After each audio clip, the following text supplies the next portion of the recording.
ایک مسئلہ عام طور پہ یہ بھی پوچھا جاتا ہے کہ کسی نے اپنے سر کے اوپر مصنوعی بال لگا رکھے ہیں، جیسا عام طور پہ عورتیں لگاتی ہیں۔ شرعی اعتبار سے تو یہ لگانا جائز نہیں ہے، درست نہیں ہے، لیکن اگر کسی نے لگا لیا تو پھر وضو اور غسل کے اندر اس کا حکم کیا ہوگا؟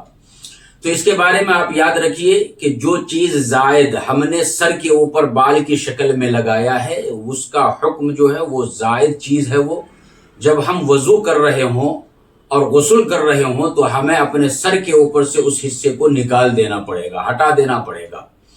اگر ہم نے اسی بال کے اوپر مسح کر لیا تو یاد رکھیے ہمارا وضو مکمل نہیں ہوگا، اور اسی بال کے ساتھ اگر ہم نے پانی نہا لیا اور پاکی حاصل کرنے کے لیے ہم پانی نہا رہے ہیں تو پھر وہ ہمارا وہ پاکی حاصل نہیں ہوگا، وہ غسل مکمل نہیں ہوگا۔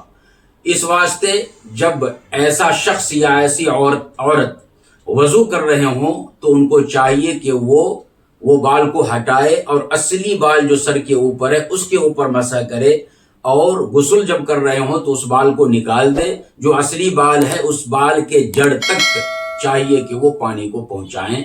ایسا جب کریں گے تو غسل بھی ہوگا اور وضو بھی مکمل ہوگا۔